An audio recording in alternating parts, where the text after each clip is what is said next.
Hey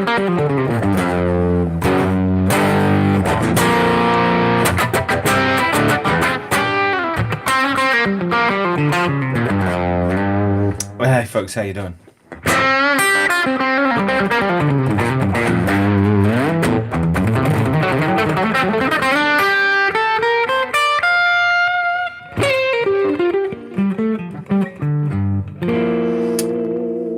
Welcome to Guitar Daily. It's Nick Granville, coming to you from Wellington, New Zealand.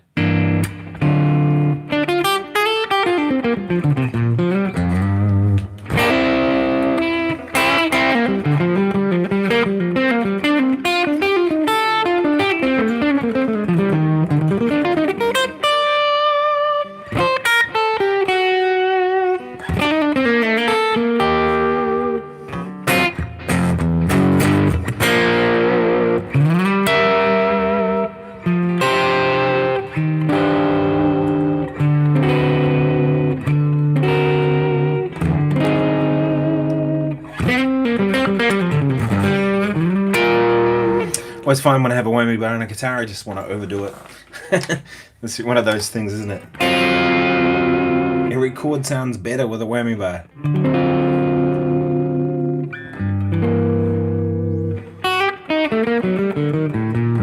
It's been an interesting day. I just did I was just judging a competition, actually, a high school music teachers competition where a bunch of, let me turn that volume up a little bit. A bunch of high school music teachers go and they put a band together and they go and they play some tunes, and yeah, it was really cool actually. The vibe amongst the teachers was fantastic, you know, because those people hang out to play. You know what I mean? They talk about music all day and they probably just want to play, and so they finally get an opportunity to, and they're right into it. You know, so it was pretty cool. So I got to judge that, and then I went and saw my friend Nick Tipping. He had a gig. Cheers, everyone. He had a gig down at the Rogan Vagabond, which is a local club here. And Nick doesn't play much anymore. You know, I've done hundreds, if not thousands, of gigs with Nick over the years. Probably the bass player I've played with more than anyone. But these days he's a radio DJ on a jazz program on Radio New Zealand. And so he tends to do that more than playing these days. So it was nice to go out and hear him play and doing his gig, you know.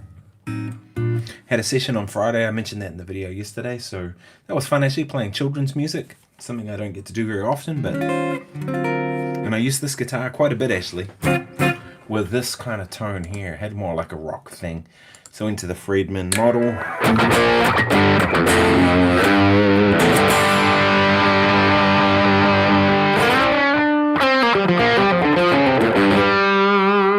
And the guitar, one of the guitar solos, I did a bunch of them.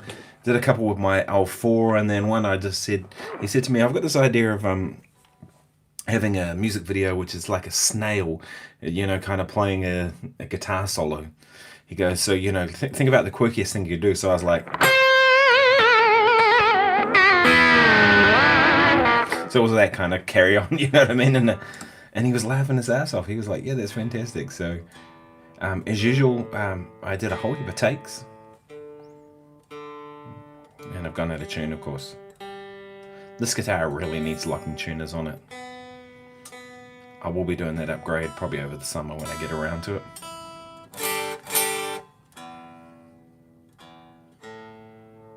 Well, they didn't just put locking tuners on it. They could have put some cheap ones on, and it would have been fine. Probably cost about the same as these sort of tuners anyway. But yeah, so it was a fun session. I had a couple of sessions coming up this week. Someone was talking about one for an album. This guy in the US is doing a big band album, so he's asked me to play guitar on it, and I know it'll be pretty complex kind of music. So I know, and they've sent it now and said there's no hurry, just chip away at it, which usually means it's pretty hard kind of stuff. It's totally fine. I will do that. And then actually another track someone else sent through. It was sort of a dance track with like this trumpety type thing. It was sort of Saint Germain type vibe. So they sent that through. So 2 sessions next week, which is good. There's not that many sessions these days compared. That's more than usual. If I get one a week, I'm happy.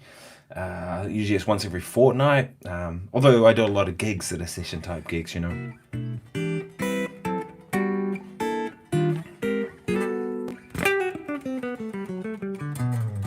But I like working in my studio here because it's cool. I've got, like if I go out to someone else's studio, I'm probably going to take one or two guitars, right?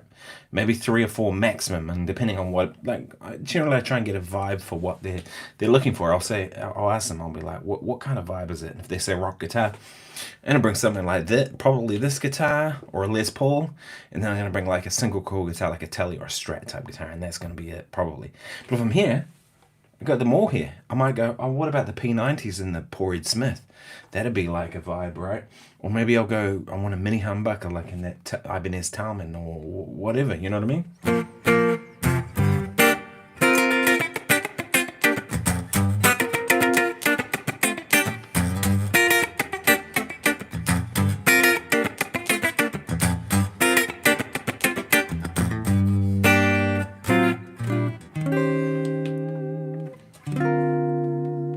Is that whammy bar, right?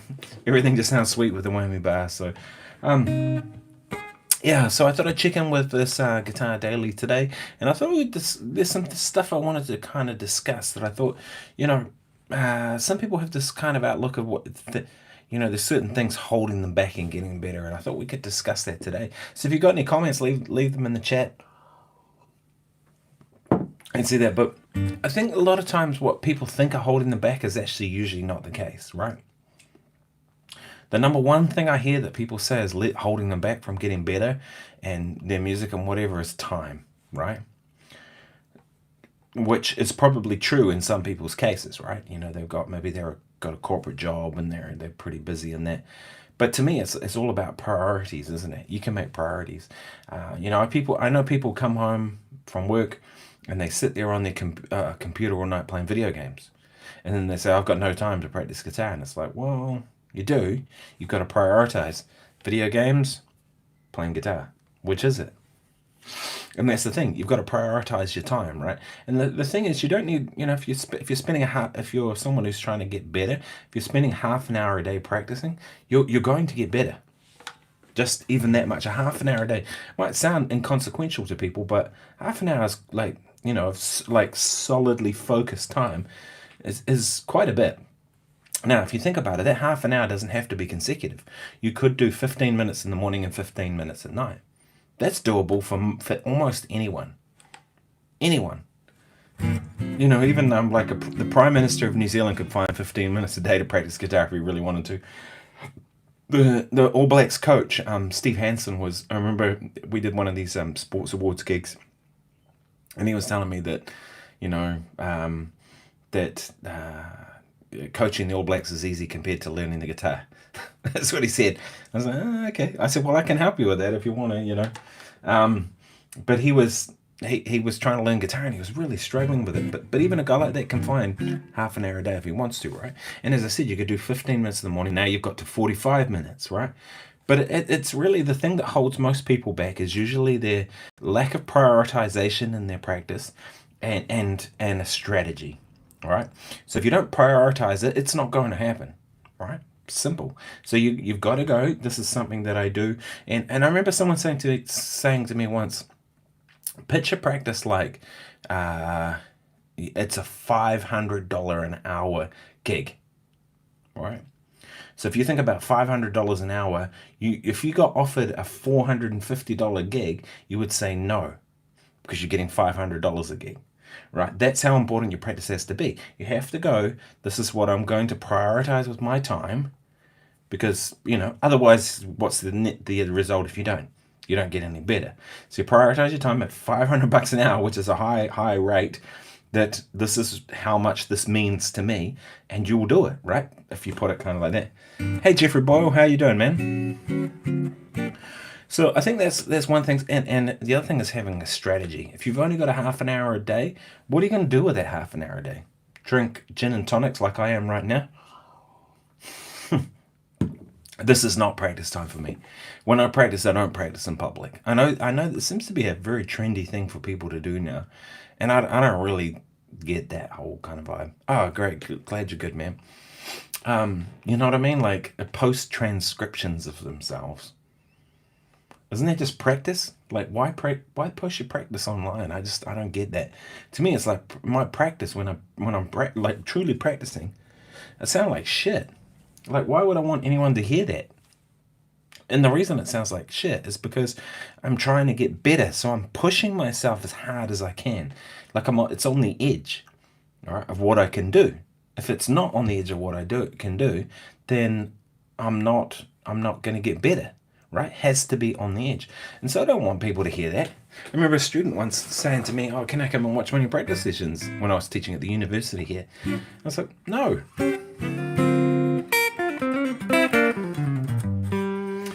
Tour of my studio. Yeah, hopefully. So back there, I have my guitars. On the wall, I have a few guitars and extra things. Acoustic panels here. And this doesn't unplug. Here I have my computer and 2 screens and monitors. And then there I have my Mackie, which is like a mixer. And that. And then I have this big Lion preamp. Hopefully you can see that. This is a Neve 1073 clone, which is what you're hearing my voice through at the moment. And then the Mackie is what I use for my live stuff and all my videos and that. And the Tascam is my main interface. And then I have 2 monitors here. And these Mackie studio speakers, and they're okay. They're right. And there, as you can see, there's a light up there, which is a Yongnuo 360, I think it's called. And then that one over there is a Aperture, which is awesome. I want to buy like a bunch of those. And over the front of them, I've just put what do you call it? Shower curtain. I bought a shower curtain and I cut it up, and that just diffuses the light, stops it being so hard. If you look at my skin here, the iPhone's not great with it, but you can see that it's not a hard-edged light, it's a soft-edged light. Hopefully that's coming through. Yeah, and I have a bunch of guitars there and some there, and then in that wardrobe there, you probably can't see right now, but in that closet there I have all my cases, and there's a few guitars back there too, and then there's a couple guitars that I usually leave upstairs in the living room and that. Yeah, that's my setup. So it's pretty simple really these days. And in the hallway I have my amps, because I have the Victoria Bassman back there, and I have the oh, cheers, Jeffrey. No, glad you like the Jeffrey. I'm glad you like the guitar collection. Yeah, there's been a few. It's like, I don't know. For me, I was thinking about it today. I was listening to a podcast. Who was it? Leon Todd. I was listening to Leon Todd's podcast where he was doing the Gear podcast with Leon and Troy. If you guys don't know that one, you should check it out. It's amazing. Those guys are awesome. They're such great dudes, and I really enjoy the kind of chats and the banter, and they had Larry Mitchell on there, and they were talking about gear and all that kind of stuff, and it got me thinking, like, I don't really have a collection of any one kind of thing, right? Like, if I have a guitar like this, I don't buy a second one like this. Do you know what I mean? I've got another Paul Reed Smith over there, which you can possibly see. Maybe you can, maybe you can't. That one, with the 3 P90s. But I don't buy duplicates of the same thing. Some people do, but that's just not me. It's like, if I have this covered, why do I need another one of the same? Right? Hey, Warren, how you doing? Oh, from Dallas, Texas. Oh, nice. A great music scene there, apparently. I remember Mark Lettieri, he's from Fort Worth, but he was telling me that apparently Dallas, Texas is freaking happening. And of course, Andy Timmons is from that kind of area too. He's one of the most baddest dudes on the planet. Are you playing through an amplifier and amp sim? So at the moment, this is the Fractal FM3. And the amp model is the Texas Star, I think. Yeah. Kind of been working on a new preset. But I also use the Friedman, which sounds like this.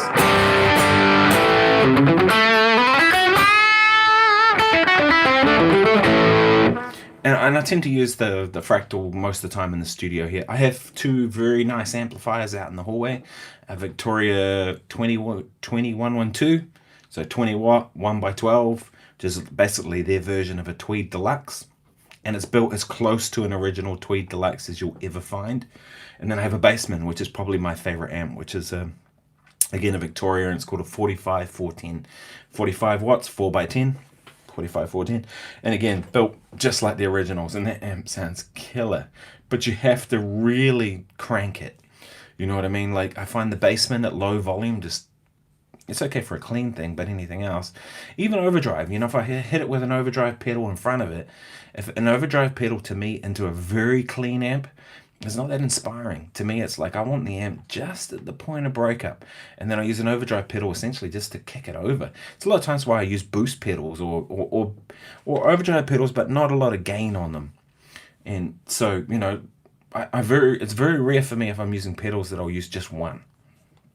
It's almost always two, and I'll have one set like kind of lower gain and more as a boost push, then one kind of a little bit more gain, and then I can stack them so I get essentially 4 tones, right? Clean, boosted, then mid gain, and then high gain, right? Out of the 2 pedals. So at the moment with the Fractal, but the reason I haven't put this preset out in the world yet is that I've been working on. I think that might be a bit loud. Pull it down a bit. I've been working on this preset here. It's the lead tone that I haven't got right. And the reason for the Fractal stuff in the studio here is it's the most convenient way to do it. Like, you probably can't see, or maybe you can. There's my microphone right there. There's no way I could have an amp in the room at the same volume of what my voice needs to talk with. The amp would be blowing out the microphone. So then you'd have to go, well, how do I bring the volume down to be able to, when the guitar plays, as opposed to the thing. So it just doesn't work. Also, the other thing too is, it's no amp at all.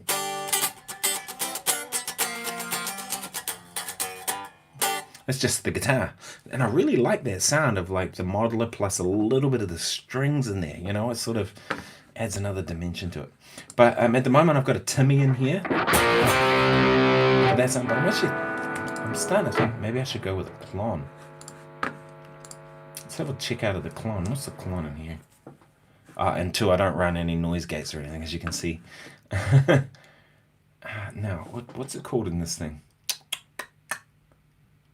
I've also got a really cool boost overdrive pedal coming from Owen Barry. If you guys don't know Owen Barry, he's the guitar player for the Dixie Chicks and a bunch of other people from Nashville, Tal Welkenfield. He's been building these like not one-off, but low number kind of boost pedals that are, I don't know what he's doing with them.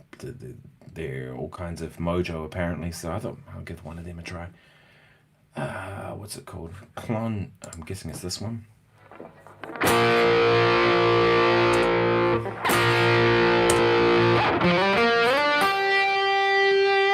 Now that I like. Save that while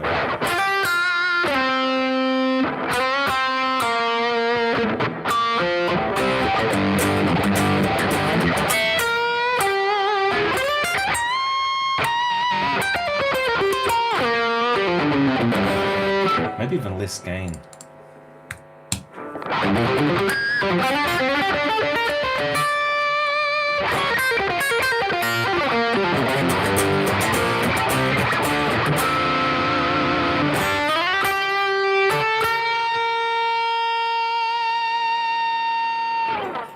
Yeah, I dig that. It's kind of cool too. That I like when you stack pedals like that. You end up getting this kind of I wouldn't really call it feedback. It's not really feedback. It's not like the sound's coming in your pickups and circulating, but it kind of feels like it. It's almost, I guess the way it's kind of operating is like that. It's the harmonics are jumping out of the notes a bit more. Like even here.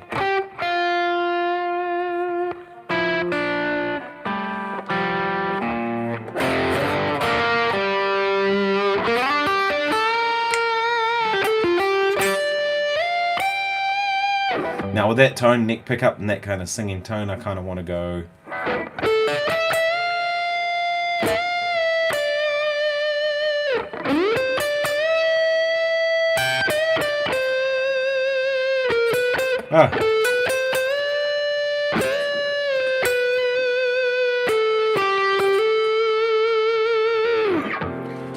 And then essentially the rest of the tune is like Autumn Leaves, right? 2, 5, 1, 4, 7, but we'll call it a minor 2, 5.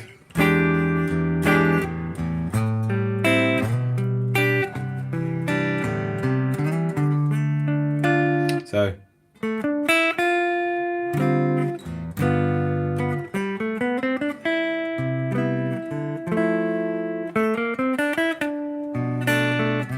it's basically Autumn Leaves, isn't it? But it's great. Oh, I love Gary Moore. I went through a big phase of Gary Moore when I was a teenager. And actually, it's funny. I actually discovered a whole lot of other players via Gary Moore. And I think that's sometimes a good thing. You know what I mean? You have people kind of go, oh, you shouldn't listen to this, you shouldn't listen to that, or whatever, because, you're missing out on the real stuff. But I remember, like, growing up, listening to Gary Moore, and he invited Albert Collins on to one of his gigs. And I hadn't heard of Albert Collins before. And then I was like, man, this dude rocks. Like, he just has this real cutting Telecaster thing, and it's like blues, but it's kind of blues with a bit more, or whatever it was. It was just like, wow, that's freaking cool. And I remember, like, thinking at the time, cheers, everybody. Cheers, Warren. Yeah, I remember thinking, like, I wouldn't have probably discovered, I would have discovered him eventually, but my introduction to Albert Collins was via Gary Moore,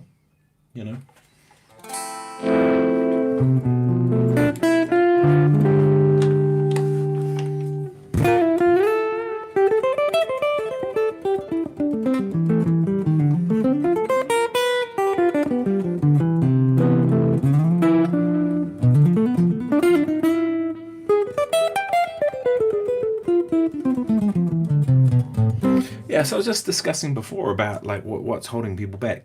So what I mentioned was that one of the things that I think is holding people back is obviously, this prioritizing of time. It's also like a strategy for what you're going to do, right?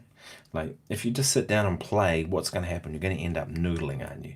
I'm sure you can all empathize. We all do it, right? We sit down and we go, I'm going to work on Still Got the Blues, for example. And then you spent an hour and just noodling on some bullshit that had nothing to do with Still Got the Blues. You might have started with Still Got the Blues, but you've ended up somewhere else. We all do it, right? And I think that's kind of one of the things that we all do, right? So strategy is a big part of it, I find.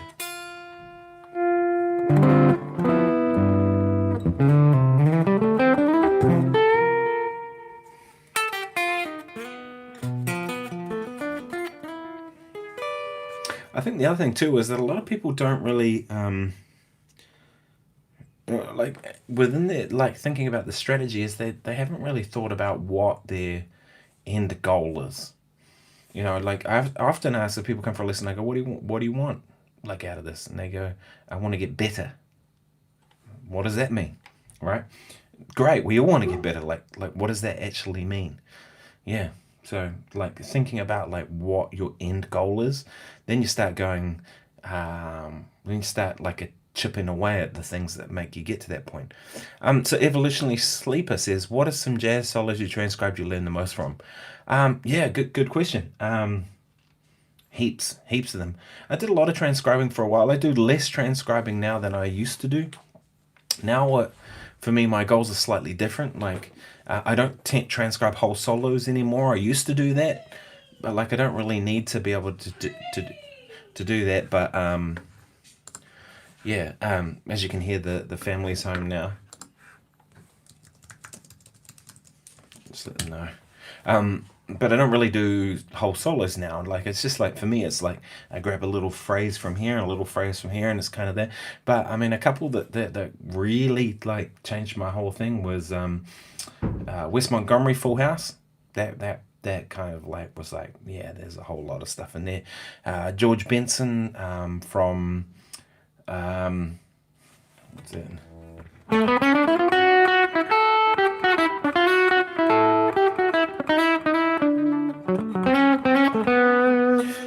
Affirmation. I remember learning that and kind of getting a whole lot out of that. Schofield, a bunch of his that I've transcribed over the years. What's the tune called? Escapes me now. It's a contrafact of the tune "There Will Never Be Another You," with his own melody over it. But the beautiful thing about that is, because it's essentially the same chord changes as "There Will Never Be Another You," you can plug it into that. And I remember learning that solo and learning heaps from it. Like, I stole loads of licks out of that. all kinds of stuff really, and not just jazz stuff. Like even stuff that's not jazz stuff, I kind of would take that information and sort of put it into jazz stuff. Like especially anything bluesy. Some Grant Green stuff was really useful. That album Solid was a big one for me. Wes Montgomery Full House was a big one for me. George Benson, especially Cookbook. George Benson's one of my favorite albums. I remember transcribing the first tune off there, which is Ready and Able, Jimmy Smith tune, Rhythm Changes. Learned a heap out of that. I remember learning a whole lot off the tune. I think it's called Swing to Blues. It's on YouTube, and it's Charlie Christian playing. It's at Minton's Playhouse in the 40s, and he plays this kind of minor.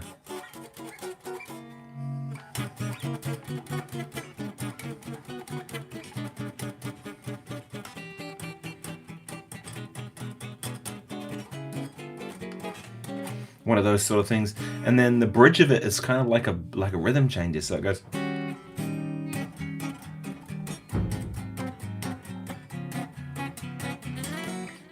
And that to me was one of the best things because it was like, this is like a rhythm changes. So therefore I can kind of steal the stuff and put it over a lot. Not You Again. Yeah, you're right. Evolutionary Sleeper says Schofield's contract is called Not You Again. I did that one for my university assignment. Great solo. It is a good solo, isn't it? Especially, all this stuff. I mean, that for me was like a big one, like on an F7 chord that's like the 2 chord. So you got the 1 chord and then it goes to this 2 dominant thing, right? Secondary dominant. And he plays G. So when you have an F chord, you go up a tone and play the augmented. He plays that. I'd never thought about on an F7 playing a G augmented, but it was like, oh yeah, it's right there because of that. And then when it goes to the E flat chord, on the E flat chord he plays D pentatonic quite a bit, minor pentatonic. That's a cool sound. It's that sound, kind of Lydian. Yeah, so yeah, I got a whole lot from that, you know. If I could even remember how the melody goes. It's been a minute. Cheers, everyone. Yeah, I learned so much from Sko.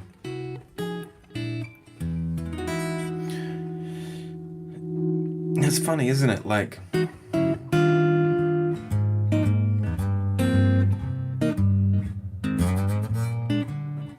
someone like Sko, it's funny, isn't it, that someone like Sko, someone to me who's like, had such a profound effect on me in so many ways. I know people who can't stand his playing. And I'm just like, I just don't get it. But I'm like, okay. It's the beautiful thing. I know other people who felt the same way about Kurt Rosenwinkel. I'm sure some of you probably love his playing, but I don't. It just doesn't do anything for me. I know students have been like, it's the most profound thing they've ever heard. I love how Sko uses legato to make it swing even more, doing pull-offs, hammer-ons on the 1 and 3 and picking on 2 and 4. Yeah, totally.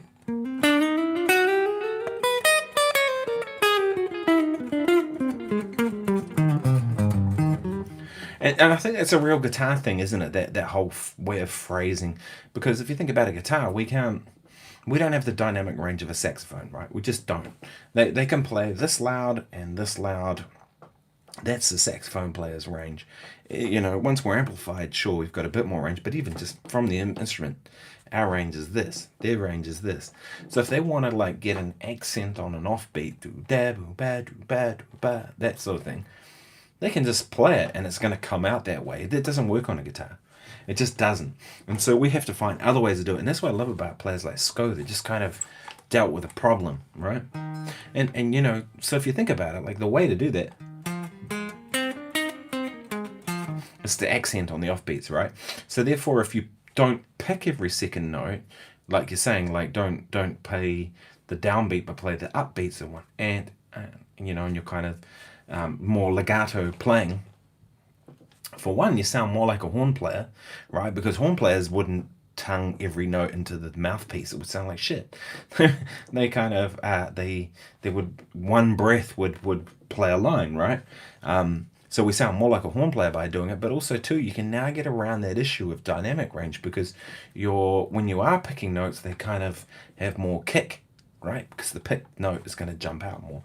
So I definitely think it's part of it. There's also another thing was too that I guess Sko didn't really have the chops, right? Like he couldn't alternate pick like Pat Martino or someone like that. So he kind of had to find another way to kind of get all that stuff happening in his playing. If you just joined me, please like the video. That stuff helps too. And if you haven't subscribed, please do. But he put, like he had a limitation probably on his picking, and so he found another way to do it by doing. It's so annoying with that delay. I'm gonna get rid of that.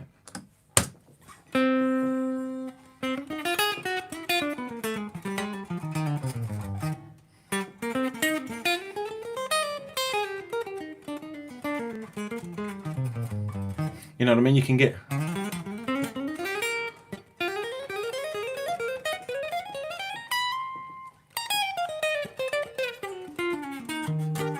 Haven't played guitar today at all. It's been one of those days. I mentioned earlier I was judging a competition earlier, and then I went and checked out a friend's gig, so I got home and then straight into this. But that limitation, it kind of forced him to sort of play differently. Do you know what I mean? And I think that's great. Cheers. And I think that's kind of one of the things, right? Django Reinhardt, right? Like one of the greatest gypsy jazz guitar player, right? The godfather of gypsy jazz guitar. Would he have played like he played if he... I'll bring that microphone in closer. I wonder if that'll sound better. Does that sound better? I think it does. Sounds better to me here. But like, would Django have played differently with all his fingers? Of course he would, right? And would it have been as good? Maybe not. Probably not, right? Because he had a limitation, he had to try and find a way around the issue.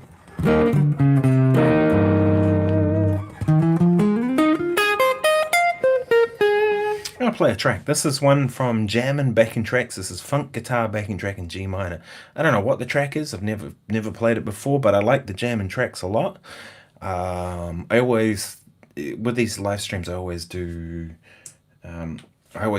just mention what the track is as we go, because I know that I'm never going to go back and watch it again and kind of figure out what they are. So I'll mention what it is now. This is Jammin' Backing Tracks, Funk Guitar Backing Track in G minor. Let's see what happens.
Oh, thank you. Evolutionary Sleeper says PRS sounds so nice and crisp. I really dig this guitar. It's funny. I did a gig recently, and someone came up, and the partner of this person said, "Oh, you've got a Porritt Smith, haven't they?" And they said, "Yeah, I've got one, but mine's a USA one." I don't really care any of that stuff, to be honest. I think what I like about this guitar so much is it sort of feels like a Strat, right? It's about the shape of a Strat. It's got a little bit of a curve here, so it's not hard on your arm.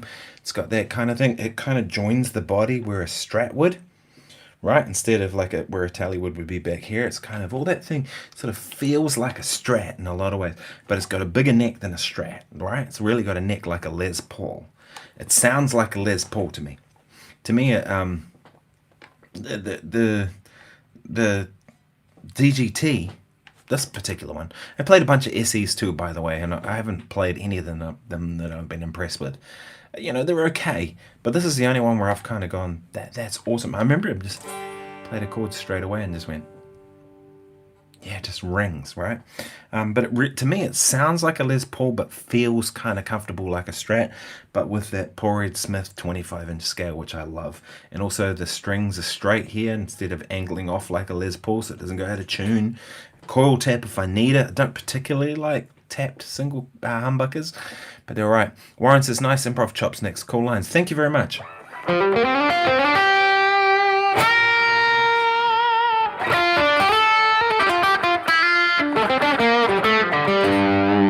It's an interesting track. I haven't played that one before. So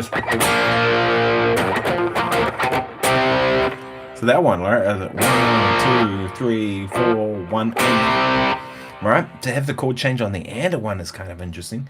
I'm so used to like chords, 1, 2, 3, 4, and it's kind of where you'd normally expect it to push at the end of 4, not on the end of 1. So it's kind of cool. That's a good track.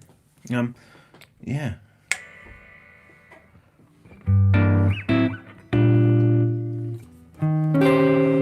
Also, this guitar has treble bleeds on the pickups. I'm not sure exactly what value. I'd really like to know, because they just work really well. Oh, cheers, Simon.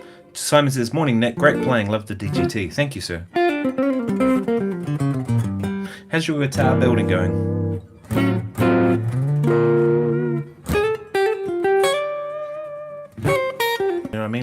And someone else might play it and go, oh, that thing's a dog, and I'll go, or maybe it's too easy to play, or it's whatever. Hello, mister. It's James, the studio dog.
So yeah, that was Black Friday, Steely Dan.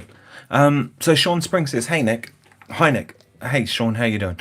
Is there any good scale patterns to help develop chop speed while navigating through scales?" Steely Dan, yeah, cool. Yeah, definitely. There's some scale patterns I can give you. Probably the best one to do is just practicing playing things. Maybe you already know this, but playing things in thirds. So if we do A major.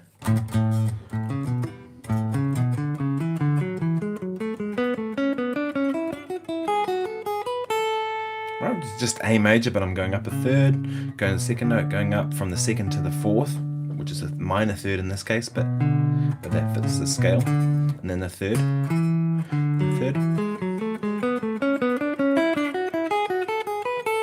and do it backwards.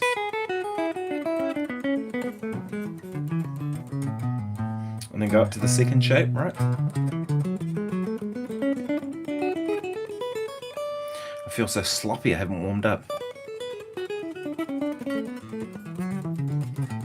Haven't played today, like I mentioned earlier. So on across all the neck. And you could try doing every second one backwards. Try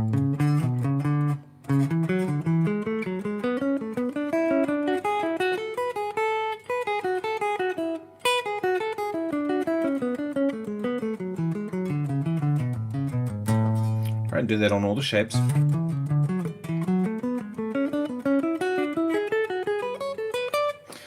It's interesting, when you I know when I haven't warmed up enough, because this is the first time I played today. If I haven't done my warm up, but even if I play, I'll just play within what my abilities are. I want my warm up to be warmed up so that I can go for stuff and know it's going to be there. Oh, hey Zal, how are you doing? Sorry, I missed your comment. It says g'day Nick. Yeah, it's when these two when they don't talk to each other at the same time, if you know what I mean.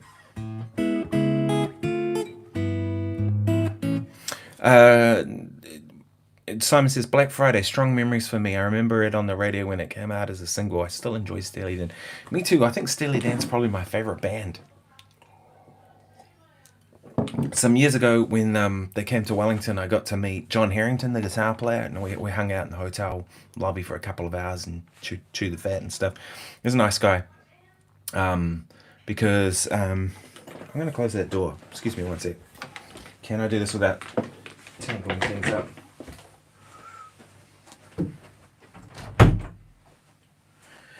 Yeah, so John, we got to hang out for an evening because I'd actually toured New Zealand with, what's his name? Trombone player in the band.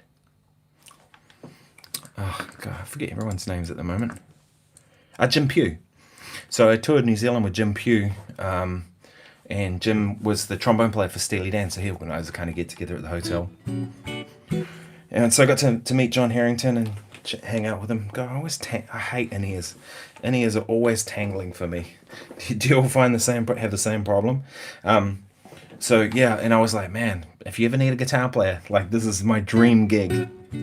Never going to happen if you're in New Zealand. Doesn't matter how good you get. I've come to that reality. If you want the Steely Dan gig, you really have to be in New York. And I don't live in New York. And will I ever live in New York? Probably not. Maybe I'll go and spend some time there. But, a gig like that, you have to be there. It doesn't matter how good you are. You've got to be there. That's the reality. And John Harrington is. And why would John give up that gig? You know what I mean? So, yeah.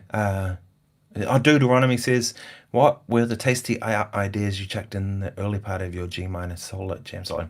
I don't remember, honestly. I mean, I just kind of was going for it, so it was sort of a combination of things. It could have been anything.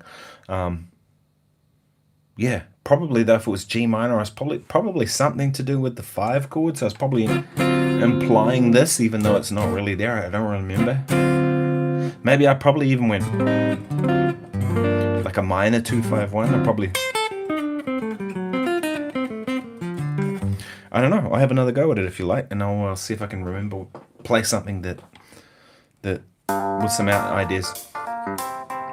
So G minor, pentatonic,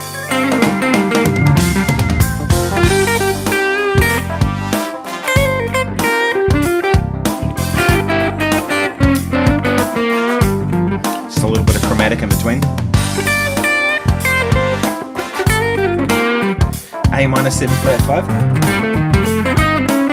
D7, back to G minor.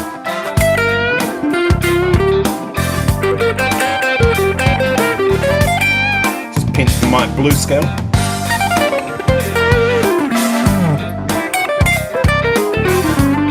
D7 going into G minor.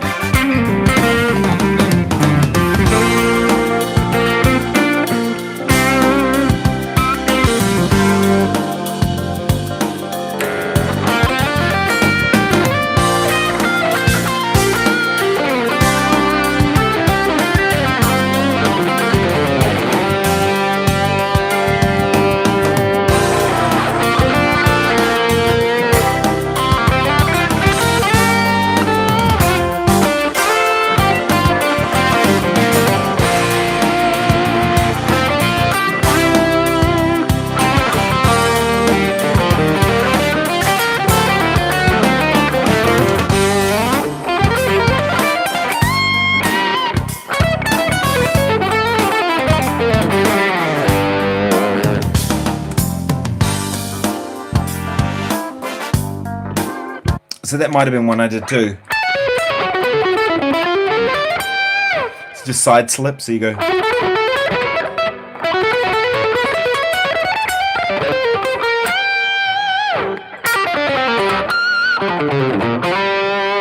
So I'm thinking like G flat going into G minor, so side slipping a semitone. So Deuteronomy says, so you're playing a D half whole diminished for an imaginary D7?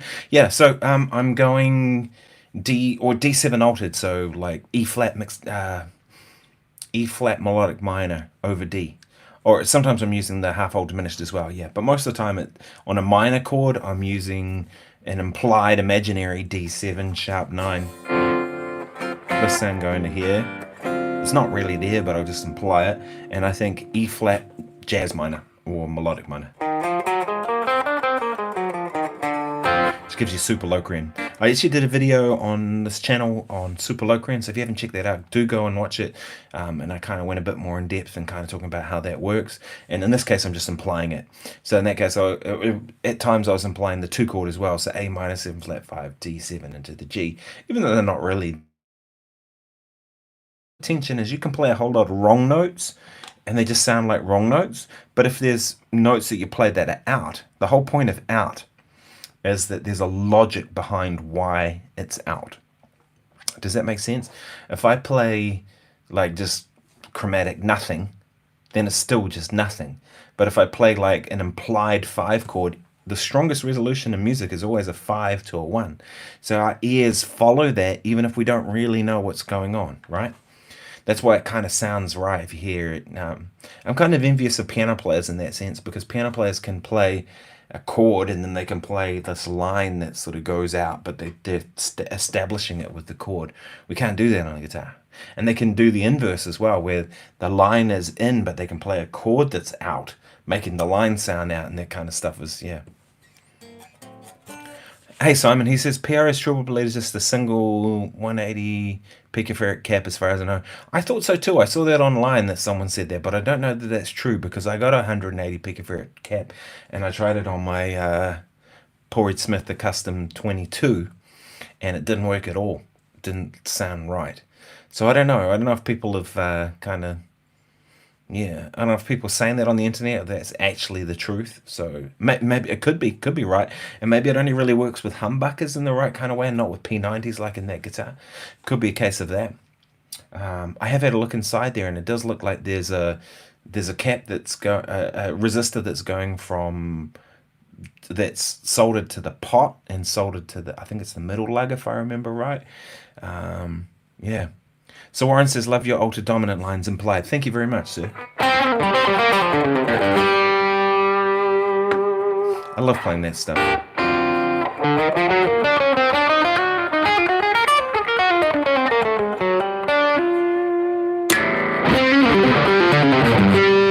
One thing with this guitar that gets me like all the time, if you have a look, it has, that's your treble pickup volume, and that one there is your neck pickup volume. It's the wrong way around. Now I know David Gresham asked for that on purpose because he plays on the bridge pickup most of the time, and he wants the bridge pickup right where he is. But it just kills me. I'll switch the pickup sometimes, and I go, why no sound? Oh, because it should be that one.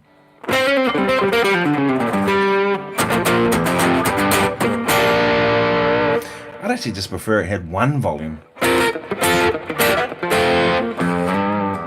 You know what, if I had my way with this guitar, and it's only on this guitar, I probably wouldn't do this on another guitar, but on this guitar, I'd have that be the volume for both pickups.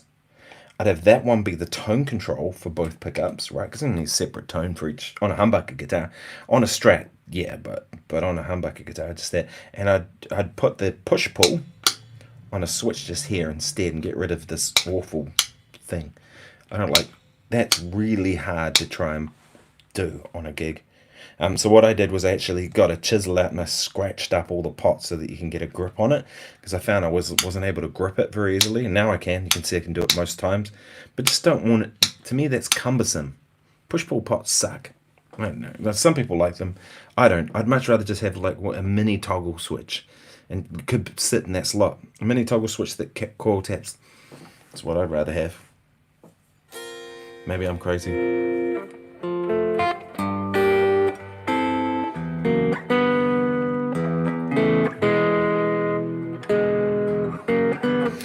I mean, the thing I love about Black Friday is that chorus section.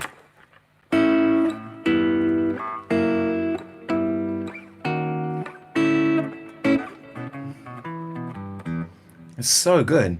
I saw this Rick Beato video the other day. That's what reminded me to kind of play that tune, but he went. But to me, I hear it more as, because it's like got that static note on the top.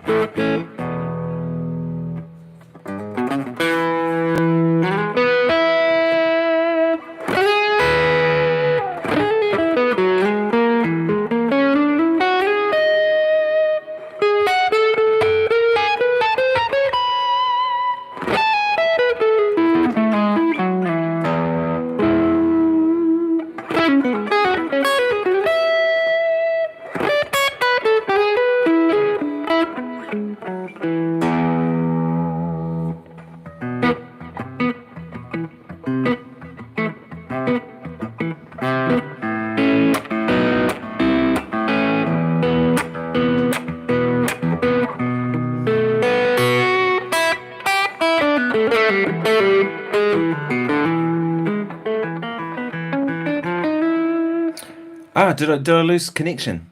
So Sean Spring says, sorry, Nick, lost connection for a few minutes. Thanks for the suggestion. I do play through scales and intervals, but we'll try patterns where other intervals is reversed. Yeah, that's a good one. Invert every interval. Sorry. I know why.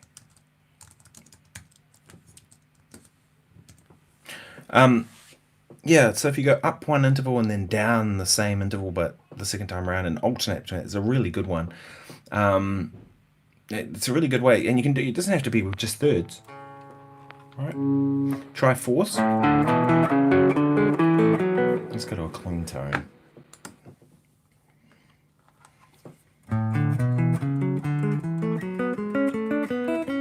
Right, that's fourths, but go.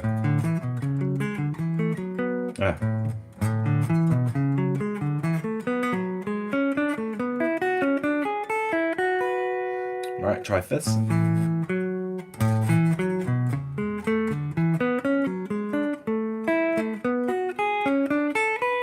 I find fifths really hard because I don't really use them, right? To me, the most useful ones are thirds, fourths, and sixths. Those are the ones I've spent my time with because they're the ones I'm going to use. I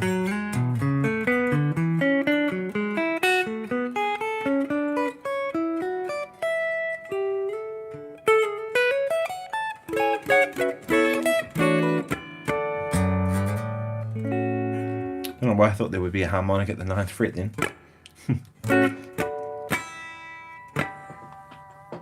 That's what I was actually thinking was the 5th fret and the 7th fret.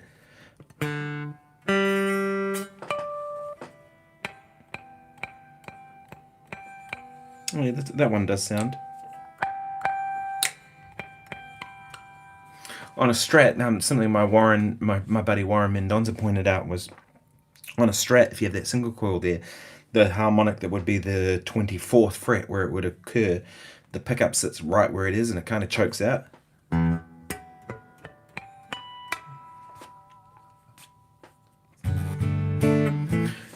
Is it still kind of oh.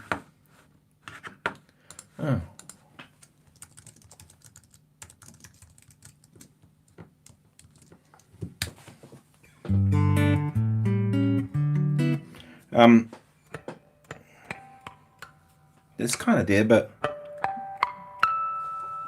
can hear as soon as you go to the bridge pickup, it sounds so much different. It never occurred to me that on a Strat that would be a thing, right? That the pickup sits right where the 24th fret would be, so you don't get those harmonics. I'm gonna have to go in a minute, people. So do let me know. So Ohad has a question here. Tips for keeping tempo while comping singer without a drummer. She always misses the count, and then I end up speeding up because I need to catch up.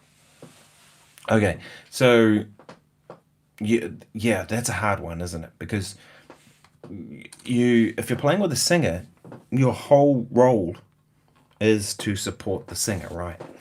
But if the singer's screwing stuff up, then you have to ask the question: do I go with them, or do I kind of steer the ship, right? Because if you're not, let me put it this way: if you've got a vocalist and you, there's only one of you who's going to be timekeeping. It's probably not the singer, right? The singer's probably not going to be timekeeping. So really that falls on you to keep the tempo, right? So your job is to kind of keep the tempo, to steer the ship, right?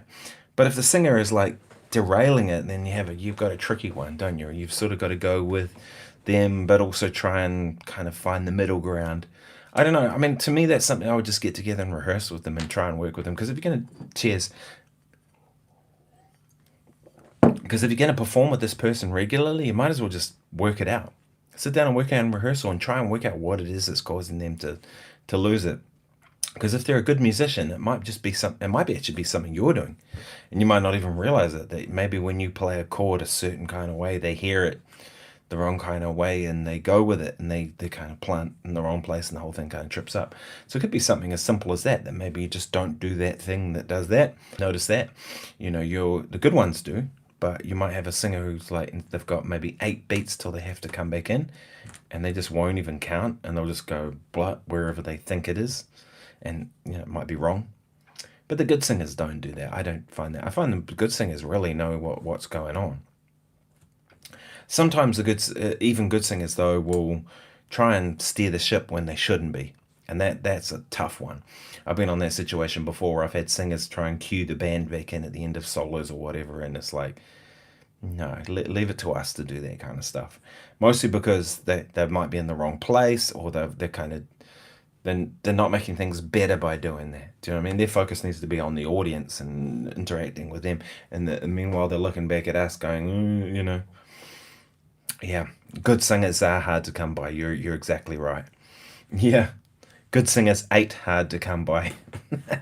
Yeah, they totally are, and that's it's one of those things, But I think that, I'd rather have someone who's a lesser singer who I can work with and it wants to get better than have a great singer with an attitude who's just not even, who already thinks they're a star, and you can't get anywhere with that. To me, I'd rather work with someone who's less talented, who just is going to do the work. Then we can rehearse, we can get things better, we can get the music up to scratch. And I've had some experiences with singers where they don't really want to do the gig. Maybe they do, they're kind of half into it, they're half not. You know what I mean? And that's kind of an awkward situation. I'd rather have someone who was a lesser singer who was actually into doing the gig than having that. So, but it's just how it is. But as I've said, the good singers, it's not normally a problem, right? Usually things go pretty quick with the good singers. And, most of the time when I'm doing stuff, it's pro gigs. I don't do a lot of gigs with amateurs. Sometimes, maybe they'll put a band together and they'll have 4 or 5 singers, and maybe there'll be some high school student who's an amateur and amongst it. But they tend to be not much problem too, because they're usually quite respectful. you know. But most of the pro singers at the highest level, they're just kind of doing their thing, and they know their shit, so they don't have to. There's not too much to prove anymore, and they just go out there and do it. And that's what I'm about. I just go out there and do my thing. Anyway, folks, I'm gonna have to go. It's been an hour. I usually try to keep these to about an hour. Thank you so much for joining me. This is episode 304. Can't believe I got to 300 episodes of Guitar Daily. I do once a week live streams, usually on a Sunday. Always on a Sunday, unless I'm away. Thanks, Warren. Thanks for tuning in. It depends what's going on. I probably can't next week. We're playing at the Wellington Jazz Club, but if I can throw my phone up in a corner and kind of live stream something, I might. But that may not be kind of part of the vibe. I don't know. We'll see what happens with that one. But I might do it early in the day. I might do it later. So make sure you have notifications on. If you haven't subscribed already, please do.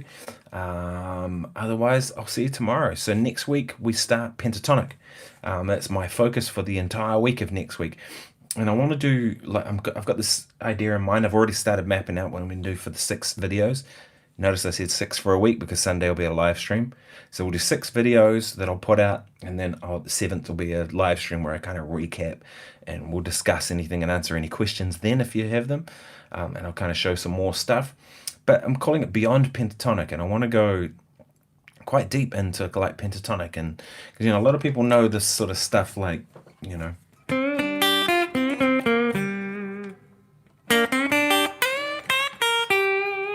this sort of carry on, which is totally cool. But what about something like